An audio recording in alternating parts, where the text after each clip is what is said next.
Hello everyone, ఎలా ఉన్నారు? అందరూ బాగున్నారా? ఈరోజు మార్చి 18కి సంబంధించిన కరెంట్ అఫైర్స్, ఈనాడు పేపర్కి సంబంధించిన కరెంట్ అఫైర్స్ ఏమున్నాయి, మన కాంపిటేటివ్ ఎగ్జామ్ పర్పస్లో ఎలాంటివి మనము దృష్టి సారించాలి, ఎలాంటి వాటిని ఎక్కువగా చదవాలి, వేటిని నెగ్లెక్ట్ చేయాలి అనేవి చూద్దాము. మనకు అసెంబ్లీలో బీసీ రిజర్వేషన్కు సంబంధించి 42% రిజర్వేషన్కి సంబంధించి బిల్లు అనేది ప్రవేశపెట్టారు. ఇది ఏకగ్రీవ ఆమోదం అనేది లభించింది. మరియు పారదర్శకంగా రాజీవ్ యువ వికాసం అని, నిన్న రాజీవ్ యువ వికాసం గురించి కూడా మనం చెప్పుకున్నాం. 5 లక్షల మందికి ఉపాధి కల్పన లక్ష్యం. జూన్ 2న లబ్ధిదారుల జాబితాను విడుదల చేయనున్నారు. అదేవిధంగా తెలుగు యూనివర్సిటీకి సూరవరం ప్రతాపరెడ్డి పేరు పెట్టడం జరిగింది. ఒకే పేరుతో 2 యూనివర్సిటీలు ఉంటే పరిపాలనలో గందరగోళం ఏర్పడుతుందని, అదేవిధంగా చర్లపల్లి టెర్మినల్ ఉంది కదా, దానికి పొట్టి శ్రీరాములు పేరు పెడదామని సీఎం ప్రతిపాదించడం జరిగింది. అదేవిధంగా దానికోసం కేంద్ర మంత్రులైన కిషన్ రెడ్డి, బండి సంజయ్ అనుమతి తీసుకురావాలని సీఎం తెలపడం జరిగింది. అదేవిధంగా బాల్కంపేట నేచురల్ క్యూర్ ఆసుపత్రికి రోషయ్య పేరును సీఎం సిఫార్సు చేశాడు. మొత్తం ఒక 6 బిల్లులను మన అసెంబ్లీ అనేది ప్రవేశపెట్టింది. బీసీలకు 42% రిజర్వేషన్లకు సంబంధించిన బిల్లులకు తెలంగాణ శాసనసభ సోమవారం ఏకగ్రీవంగా ఆమోదం తెలిపింది. విద్యా సంస్థల్లో సీట్లు, రాష్ట్ర సర్వీస్ నియామకాలు 2025, గ్రామీణ పట్టణ స్థానిక సంస్థల్లో రిజర్వేషన్లు 2025 బిల్లులు రెండింటిని కలిపి సభలో చర్చించారు. ఇంకా మరో 3 బిల్లులు ఇంకా 3 బిల్లులు ఏంటంటే పొట్టి శ్రీరాములు తెలుగు విశ్వవిద్యాలయ సవరణ బిల్లు, పేరు మారుస్తూ, అదేవిధంగా ఎస్సీ వర్గీకరణ, తెలంగాణ ధార్మిక హిందూ మత సంస్థల దాయముల 2025 బిల్లును ప్రభుత్వం ప్రవేశపెట్టింది. ఈరోజు వాటి మీద చర్చ అనేది, బిల్లులన్నింటి మీద ఈరోజు చర్చ అనేది ఉంది అసెంబ్లీలో. అదేవిధంగా రాజీవ్ యువ వికాసం పథకం యొక్క ప్రచార పత్రాన్ని సీఎం ఆవిష్కరించారు. ఇందులో నిరంజన్, శ్రీతక్క వీళ్ళందరూ ఉన్నారు. 6,000 కోట్లతో మొత్తం 5 లక్షల మందికి యువతకు ఉపాధి కల్పించాలనే ఉద్దేశంతో ఈ రాజీవ్ యువ వికాసాన్ని ప్రారంభించడం జరిగింది. దానికి సంబంధించి నిన్న మనం చూసాము. నియోజకవర్గాల పునర్విభజన వల్ల దక్షిణాదికి అన్యాయం జరుగుతుందని అఖిలపక్ష సమావేశం అనేది జరగబోతుంది కదా, ఆ అఖిలపక్ష సమావేశంలో వాళ్ళు ఈ నిర్ణయం తీసుకున్నారు. నియోజకవర్గాల పునర్విభజన అనేది జనాభా ప్రాతిపదికన జరుగుతుంది. అది జరగకూడదు. దానివల్ల దక్షిణాది రాష్ట్రాలకు అన్యాయం జరుగుతుంది అని వాళ్ళు చెప్పడం జరిగింది. ఈ బిల్లులకు మిగతా పార్టీలు కూడా మద్దతు ఇచ్చాయి. 42% రిజర్వేషన్ బిల్లుకి.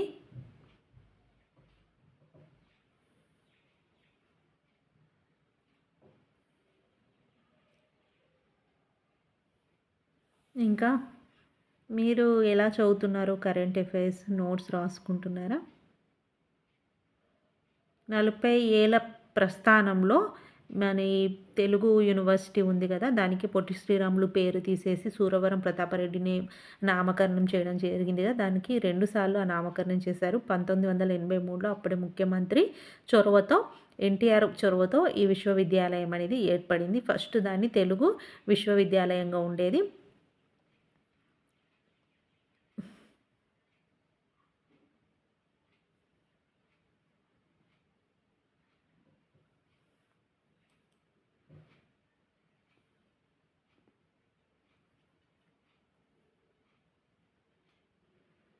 పారదర్శకంగా రాజీవ్ యువ వికాసం అనేది పారదర్శకంగా నిర్వహిస్తామని, లబ్ధిదారులందరికీ పథకం అనేది అందుతుందని బట్టి విక్రమార్క పేర్కొనడం జరిగింది.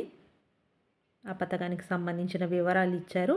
రాజకీయంగా నిన్న అసెంబ్లీలో ప్రవేశపెట్టిన బిల్లుల గురించి ఈరోజు చర్చ ఉంది. మరియు దాని గురించి ఇచ్చారు. ఈ టైటానియం హృదయం అనేది మొదటిసారిగా ఒక లోహంతో తయారు చేసిన ఈ హృదయం అనేది టైటానియం లోహంతో తయారు చేసిన హృదయం అనేది మంచి ఫలితాలను ఇచ్చిందని దీని గురించి ఒకటి ఇచ్చారు.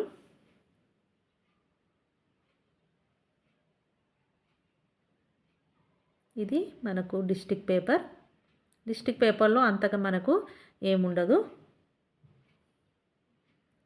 డిస్ట్రిక్ట్ సంబంధించిన కొన్ని వివరాలు మాత్రమే ఉంటాయి అన్నట్టు. ఇందులో కూడా మొత్తం రాజకీయాలకు సంబంధించిన విషయాలు అనేవి ఉన్నాయి. రాజకీయాలు ఏ రకమైన చర్చ, అసెంబ్లీ సమావేశాలు జరుగుతున్నాయి కదా, అక్కడ ఏ రకమైన చర్చ జరిగింది, ఏ అంశాల మీద చర్చ జరిగింది, వాటికి సంబంధించిన విషయాలు అనేవి ఇవ్వడం జరిగింది. రాజకీయాలు అసలు మనకు అసెంబ్లీ సమావేశంలో ఇవన్నీ చూస్తూ ఉంటే మనకు రాష్ట్ర ప్రభుత్వం అనేది ఏ రకమైన బిల్లులు ప్రవేశపెట్టింది ఇవన్నీ మనకు తెలుస్తూ ఉంటాయి. ఈరోజు రేపు మార్నింగ్ 3:27కి సునీతా విలియమ్స్ మనకు భూమి మీదకు రాబోతుంది. తను క్షేమంగా రావాలని కోరుకుందాం. సముద్రం మీద దిగబోతుంది క్రూ డ్రాగన్. దాన్ని నాసా వాళ్ళు ప్రత్యక్ష ప్రసారం కూడా చేయడం జరిగింది. కల్పన చావ్లా లాగా కాకుండా తను మాత్రం అది చాలా వ్యోమనౌక అనేది దాదాపు 1600 డిగ్రీలు అనుకుంటా, అంత డిగ్రీల ఉష్ణోగ్రతతోని ఉంటుంది. అది సడన్గా భూ వాతావరణంలోకి వచ్చినప్పుడు ఒక్కోసారి సాంకేతిక లోపం అవి ఆ వాతావరణ స్థితిని తట్టుకోలేక కల్పన చావ్లా ప్రయాణించింది. ఆ విధంగానే పేలిపోయింది. కాబట్టి ఆ వాతావరణ పరిస్థితుల్ని తట్టుకొని తను క్షేమంగా ల్యాండ్ అవ్వాలని మనందరం కోరుకుందాం. రక్షణ భాగస్వామ్యం బలోపేతం, భారత్ న్యూజిలాండ్ ప్రధానుల ఉద్ఘాటన. ప్రధానితో మన న్యూజిలాండ్ ప్రధాని క్రిస్టోఫర్ లాక్సార్తో ప్రధాని మోడీ భేటీ అయ్యారు. వాళ్ళు కొన్ని ఒప్పందాలు చేసుకోవడం జరిగింది. విద్య, క్రీడలు, వ్యవసాయం, మార్పుల వంటి రంగాలకు సంబంధించిన 6 ఒప్పందాల మీద ఇరుపక్షాలు సంతకాలు చేయడం జరిగింది. విస్తరణవాదం వద్దు, అభివృద్ధి ముద్దు. న్యూజిలాండ్ ప్రధానితో కలిసి చేసుకున్న ఒప్పందాలు మరియు వాళ్ళ మధ్య జరిగిన చర్చ.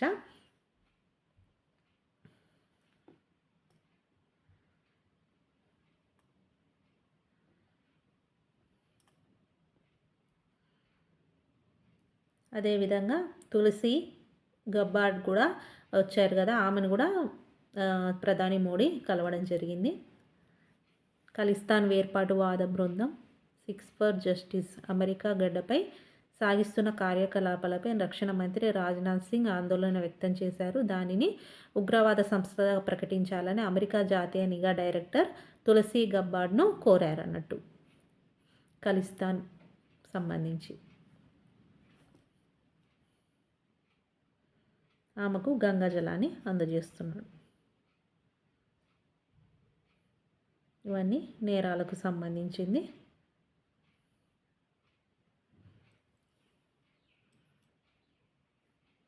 ముఖ్యంగా జాతీయ విషయాలు, అంతర్జాతీయ విషయాలు అనేవి చూసుకుంటూ ఉండాలి.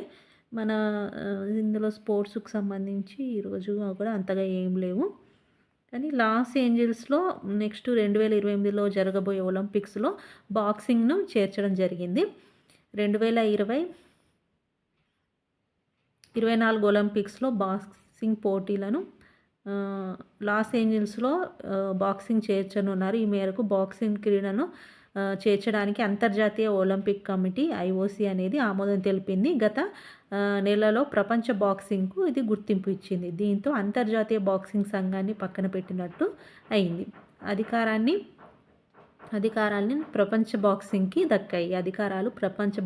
దక్కాయి. టోక్యో 2020, పారిస్ 2024 ఒలింపిక్స్ బాక్సింగ్ పోటీలను కూడా ఈ IOCనే పర్యవేక్షించింది. పాలనా వివాదాల నేపథ్యంతో 2023లో దీన్ని రద్దు చేయడం జరిగింది. మళ్ళీ 2028 ఒలింపిక్స్లో IOC 2022లో ప్రాథమికంగా క్రీడల జాబితాను సిద్ధం చేసింది. అందులో అప్పుడు బాక్సింగ్ అనేది లేదు, ఇప్పుడు చేర్చడం జరిగింది. భారత సైక్లింగ్ మీద త్రయం అనే అతను జాతీయ రికార్డ్ సాధించాడు. ట్రాక్ సైక్లింగ్ నేషన్స్ కప్లో భారత సైక్లింగ్ త్రయం డేవిడ్ బెక్హామ్, ఎసోవ్ అల్బన్, రోజిత్ సింగ్ వీళ్ళు ముగ్గురు కలిసి టర్కీలో జరుగుతున్న ఈ టోర్నీలో వీళ్ళు జాతీయ రికార్డు అనేది సాధించడం జరిగింది. వీళ్ళ పేరు మీద ఉన్న 44.187 సెకండ్లో పూర్తి చేసి వీళ్ళు భారత జట్టు యొక్క పాత రికార్డు అయిన 44.451 సెకండ్లను వీళ్ళు తిరగరాశారు. ఇందులో ఇంగ్లాండ్కేమో స్వర్ణం, జపాన్కు రజతం, ఆస్ట్రేలియాకు కాంస్యం అనేది వచ్చింది. ఇట్లా కొన్ని ముఖ్యమైన విషయాలు అనేవి చూసుకుంటూ ఉండండి. ఏమేమి టోర్నమెంట్లు జరుగుతూ ఉంటాయి, టోర్నమెంట్లో ఫైనల్గా విజయం సాధించిన వాళ్ళని చూసుకోండి. ఆ విజయం వాళ్ళు ఏ ఏ ఏ దేశం మీద సాధించారు, ఎవరి మీద సాధించారు, ఎన్ని పాయింట్లతో సాధించారు, అలాంటి విషయాలు అనేవి చూసుకుంటూ ఉండాలి. స్పోర్ట్స్కి సంబంధించినవైతే ఇందులో కూడా అంతగా ఏం లేవు. ఒక్కో రోజు మనకు కరెంట్ అఫైర్స్ అనేవి ఎక్కువగా ఉంటాయి, ఒక్కో రోజు తక్కువగా ఉంటాయి. రాజకీయాలు ఇప్పుడు మనకు అసెంబ్లీ సమావేశాలు జరుగుతున్నాయి, వాటికి సంబంధించిన బిల్లులు ఏమేమి బిల్లులు ప్రవేశపెడుతున్నారు, ఏ బిల్లులు వేటికి సంబంధించినవి అనేవి మనం చూసుకుంటూ ఉండాలి. ఇక్కడ కూనో జాతీయ పార్కులో మరో చీతా 4 పిల్లలు విడుదల. మధ్యప్రదేశ్లోని కూనో జాతీయ పార్కులో దక్షిణాఫ్రికా నుంచి తెచ్చిన గామిని అనే చీతాతో పాటు దాని 4 పిల్లలను సోమవారం ఎన్క్లోజర్ నుంచి ఖజూరి అటవీ ప్రాంతంలోకి వదిలాయి. ఇన్ని రోజులు అవి ఎన్క్లోజర్లో ఉండేవి, ఇప్పుడు వాటిని అటవీ ప్రాంతంలోకి స్వేచ్ఛగా వదిలిపెట్టారు. ఇప్పుడు వేరే దేశం నుంచి తీసుకువచ్చేవి ఏ జంతువులైనా కొన్ని రోజుల పాటు ఇలా ఎన్క్లోజర్ అంటే కొన్ని రోజులు జూలో ఉంచుతారన్నట్టు. జూలో కొంతమంది సంరక్షకుల సమక్షంలో ఉంచి వాటిని పరిశీలించి ఆ వాతావరణానికి తగ్గట్టుగా వాటిని సిద్ధం చేసి తర్వాత వాటిని అడవిలోకి వదిలిపెడతారు. దీంతో ఈ పార్కులో ఇప్పటి వరకు బయటికి వదిలిన చీతాల సంఖ్య 17కు చేరింది. ఇంకా 9 చీతాలు ఎన్క్లోజర్లోనే ఉన్నాయి. మొత్తంగా 26 చీతాల్లో 14 ఈ పార్కులోనే జన్మించాయి. దేశంలో చీతాల సంఖ్యను పునరుద్ధరించడానికి ప్రత్యేక ప్రాజెక్టును మన కేంద్రం అనేది చేపట్టింది. అందులో భాగంగా 2022 సెప్టెంబర్లో నమీబియా, 2023 ఫిబ్రవరిలో దక్షిణాఫ్రికా నుండి చీతాలను ఈ కూనో జాతీయ పార్కుకు తీసుకొచ్చారు. నమీబియా మరియు దక్షిణాఫ్రికా నుంచి చీతాలను తీసుకొచ్చి మన దేశంలో చీతాల సంఖ్యను పెంచాలనే ఉద్దేశంతో ఈ ప్రాజెక్ట్ అనేది చేపట్టడం జరిగింది. ఇట్లా మనకు ఇప్పుడు ఈ కూనో అనే జాతీయ పార్కు నుంచి విడుదలయ్యి కూనో జాతీయ పార్క్ అనేది ఎక్కడ ఉంది అంటే మనకు మధ్యప్రదేశ్లో ఉంటుంది. అంటే ఇలాంటివి చూసుకోవాలి. మనకు కొన్ని వాళ్ళు ఇస్తారు కదా బిట్స్, జాతీయ పార్కులోని ఇచ్చి పక్కన రాష్ట్రాలు అనేవి ఇస్తారు. కాబట్టి మనకి ఏ రాష్ట్రంలో ఏ జాతీయ పార్కు ఉన్నది అనేది అవగాహన ఉండాలి. ఇలా చదువుతూ ఉంటే మనకి ఇక్కడ కూడా ఒక పాయింట్ అనేది తెలిసిపోయింది అన్నట్టు. అట్లా సబ్జెక్ట్కు కోరిలేట్ చేసుకుంటూ చదువుకోండి. మోడీ పాడ్కాస్ట్ ట్రూత్లో షేర్ చేసిన ట్రంప్. కృత్రిమ మేధ పరిశోధకుడు లెక్స్ ఫ్రీడ్మన్ పాడ్కాస్ట్ ముఖాముఖిలో ప్రధాని మోడీ పాల్గొన్నాడు. దాదాపు 3 గంటల పాటు జరిగిన ఈ పాడ్కాస్ట్లో జాతీయ అంతర్జాతీయ అంశాల గురించి అడిగిన ప్రశ్నలకు మోడీ సమాధానం ఇచ్చారు. అది ట్రంప్కు చెందిన ఈ పాడ్కాస్ట్ ట్రూత్లో మోడీ జాయిన్ అయ్యాడు అన్నట్టు.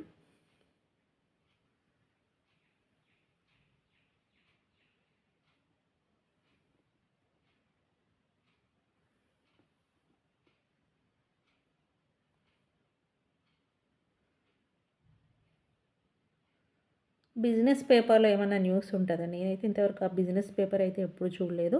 చూడండి, నేను మీకు అంతకుముందు చెప్పాను కదా కరెంట్ అఫైర్స్ అనేవి 15 రోజులకు ఒకసారి ఇట్లా రిలీజ్ చేస్తారని. ఇందులో దాదాపు మనకు 26 బిట్స్ ఉన్నాయి. ఒకసారి ఇవన్నీ చూడండి. మీకు ప్రతిభా పేపర్లో సర్చ్ చేస్తే ఈనాడు ప్రతిభా పేపర్ లేదా ఈనాడు టుడే పేపర్ అని సర్చ్ చేస్తే మనకు అందులో ఇవన్నీ కనిపిస్తాయి. మనం ఇన్ని రోజులు చదివిన బిట్స్ అనేవి అన్నీ ఇందులో ఉంటాయి అన్నట్టు. ఇన్ కేస్ ఏమైనా మిస్ అయినాయి ఒకసారి చూసుకోండి. ఏమైనా మిస్ అయినవి ఉంటే అవన్నీ రాసుకోండి. అట్లా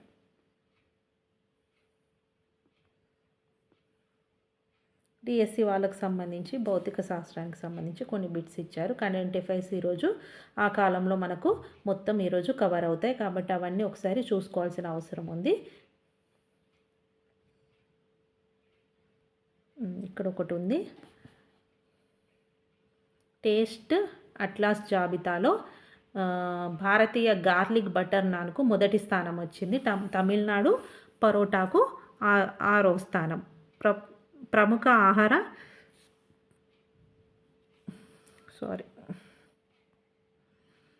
ప్రముఖ ఆహార ప్రయాణ సంస్థ టేస్ట్ అట్లాస్ ప్రపంచంలోని 50 ఉత్తమ బ్రెడ్ల జాబితాను విడుదల చేసింది. ఇందులో భారత్కు చెందిన గార్లిక్ బటర్ నాన్కేమో ఫస్ట్ ప్లేస్, తమిళనాడులో దొరికే పరోటాకు 6వ స్థానం, ఉత్తరాది పరోటాకు 18 స్థానం మరియు భటూరే అనే వంటకానికి 26వ స్థానం అనేది లభించింది.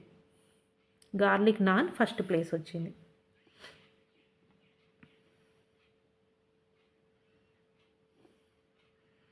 పన్నుల్లో 60% వాటా అనేది ఒక 7 రాష్ట్రాలకే పోతుంది. అందులో యూపీకి 18%, బీహార్కు 10.5% వాటా అనేది పోతుంది. 9 మరియు 15 స్థానాల్లో ఆంధ్రప్రదేశ్, తెలంగాణ అనేవి ఉన్నాయి. ఏ రాష్ట్రాలకి పొందిన వాటా పన్నుల్లో మనకు అది ఎంత వాటా పొందుతున్నాయి అనేవి ఇవ్వడం జరిగింది. ఎక్కువ వాటా అనేది ఉత్తరాది రాష్ట్రాలకే పోతున్నాయి. యూపీకి 18%, బీహార్కు 10%. కేంద్ర పన్నుల్లో 60% వాటా అనేది 7 రాష్ట్రాలకే వెళ్తుంది. ఉత్తరప్రదేశ్, బీహార్, తొలి 3 స్థానాల్లో యూపీ, బీహార్, మధ్యప్రదేశ్ కలిపి దాదాపు ఈ 3 రాష్ట్రాలే 36% వాటాని పొందుతున్నాయి. అందుకే మన ఉత్తరాది రాష్ట్రాలు అనేవి గొడవ కూడా చేస్తున్నాయి కదా, పన్నుల్లో అధిక వాటా కూడా పెద్ద రాష్ట్రాలు మరి ఉత్తరాది రాష్ట్రాలకే పోతుంది, పన్నుల్లో వాటా కూడా సరిగా దక్షిణాదికి రాష్ట్రాలకు రావడం లేదు అని కూడా గొడవ పెడుతుంటారు. పశ్చిమ బెంగాల్, మహారాష్ట్ర, రాజస్థాన్, ఒడిస్సాలు కలిపి వెళ్తున్నట్టు కేంద్ర సహాయ మంత్రి లోక్సభలో ఒకరు అడిగిన ప్రశ్నకు సమాధానంగా వెల్లడించారు. ఎంత వాటా వచ్చింది? అందులో 7 రాష్ట్రాలకు 60%, మిగిలిన 21 రాష్ట్రాలకు 40% పోతుంది. ఇది చాలా అన్యాయం. దక్షిణాదిలోని ఆంధ్రప్రదేశ్, తెలంగాణ, తమిళనాడు, కర్ణాటక, కేరళ కలిపి మొత్తం ఈ దక్షిణాది రాష్ట్రాలకు ఓన్లీ 15%, ఒక్క రాష్ట్రం కదా అన్ని రాష్ట్రాలకు కలిపి 15% వాటానే దక్కుతుంది. యూపీ ఒక్కదానికే మాత్రం 11% వాటా, ఒక్క రాష్ట్రానికి. మన ఈ దక్షిణాది రాష్ట్రాలైనా ఈ 5 రాష్ట్రాలు కలిపి 15% వాటా తీసుకుంటే ఒక ఉత్తరప్రదేశ్ మాత్రమే 11% వాటా తీసుకుంటుంది. చూడండి, తమ రాష్ట్రాల్లో పన్ను వసూలు అధికంగా జరుగుతున్నప్పటికీ కేంద్ర పన్నుల్లో వాటా మాత్రం ఉత్తరాదికి ఎక్కువగా వెళ్తుందని దక్షిణాది రాష్ట్రాల్లో ముఖ్యమంత్రులు ఆరోపిస్తున్న తరుణంలో కేంద్రం వెలువరిచిన ఈ డాటా కూడా ఇప్పుడు ప్రాధాన్యత సంచరించుకుంది. వాళ్ళ గొయ్యి వాళ్ళే తీసుకున్నట్టు వాళ్ళు చెప్పిన డాటా కూడా ప్రూవ్ చేస్తుంది. పన్నులు ఎక్కువ వసూలు చేస్తారు కానీ మనకు తిరిగి ఇచ్చేది తక్కువ. మాజీ మంత్రి, మాజీ కేంద్ర మంత్రి దేవేంద్ర ప్రధాన్ కన్నుమూత. ఈయన 1998-2004 వరకు ఒడిస్సాలోని లోక్సభ స్థానానికి ప్రాతినిధ్యం వహించారు.